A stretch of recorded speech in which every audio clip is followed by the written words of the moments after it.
Un pouvoir insurrectionnel s'est établi en Algérie par un prononciamento militaire. Hep, monsieur le général, votre voix m'intéresse. Les coupables de l'usurpation ont exploité la passion des cadres. J'ai décidé de m'intéresser à la voix du général de Gaulle. Autrement dit, à un peu plus qu'une voix, mais à un morceau de notre histoire, un morceau de notre mémoire. En effet, qui n'a pas la voix du général dans l'oreille, toute génération confondue? Je suis parti d'un extrait d'une allocution du 23 avril 1961, suite au putsch des généraux à Alger.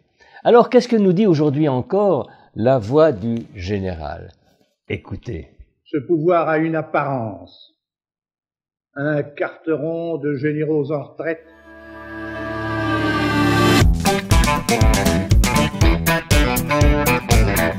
Bonjour, je suis Jean Sommer, le coach de la voix et de la prise de parole en public. L'analyse qui suit n'est pas un diagnostic et encore moins une vérité finie. C'est mon ressenti du moment à partir de mon expérience professionnelle. Pour écouter la voix du général, je propose 4 critères. 1. Le timbre. 2. L'élocution. 3. La portée. 4. Le caractère. Un pouvoir insurrectionnel s'est établi en Algérie par un prononciamento militaire.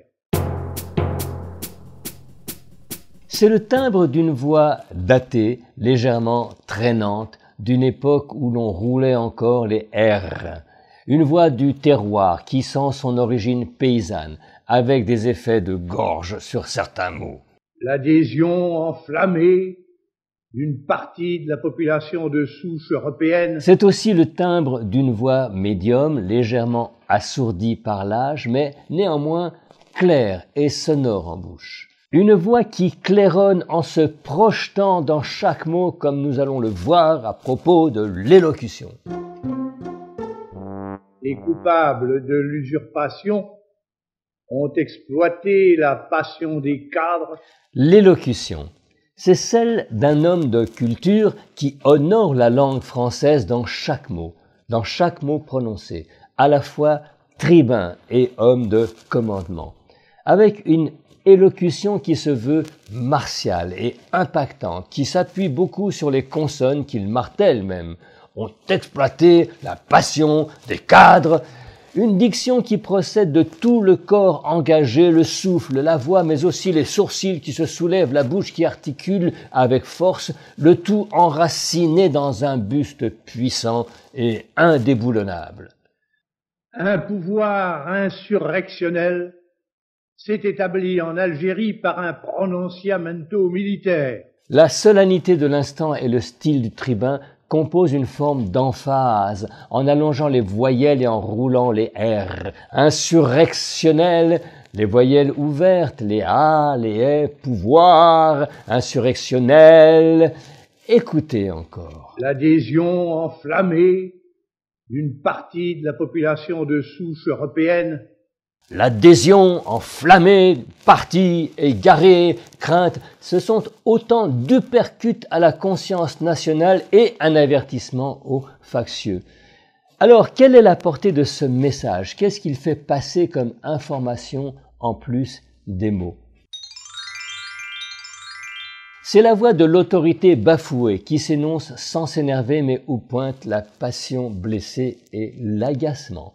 Une voix, un ton qui ne laisse pas de place au doute, un réquisitoire implacable. C'est la voix de l'autorité qui ne tremble pas. Écoutez encore. Ce pouvoir a une apparence, un carteron de généraux en retraite. Il a une réalité, un groupe d'officiers partisans. Les phrases bien découpées tombent comme des couperets, des phrases courtes, posées avec force, qui ont pour effet de structurer inconsciemment la pensée de l'auditeur pour créer un socle, un cadre à l'intérieur duquel le ton et le sérieux du général font office de vérité institutionnelle. C'est l'autorité de l'État qui parle. Ambitieux et fanatique, ce groupe et ce carteron possèdent un savoir-faire. Cet accord du souffle, de la voix et de l'intention est au cœur de la notion d'autorité, justement, tant recherchée par beaucoup de personnes qui prennent la parole aujourd'hui. C'est ce que j'appelle l'élan d'expression. J'entends dans cette allocution du général de l'émotion maîtrisée, de la passion, de l'indignation. J'entends aussi une manière d'incarnation de la responsabilité qui ne transige pas. Sanglé dans la solennité de son uniforme, il appartient à l'ancien monde des gens bien nés, où le militaire, le politique et le littéraire se fréquentaient dans la même culture, dans la même littérature, car ce sont les paroles d'un auteur aussi, d'un littéraire pour qui chaque mot compte dans la phrase et chaque mot placé bien en bouche.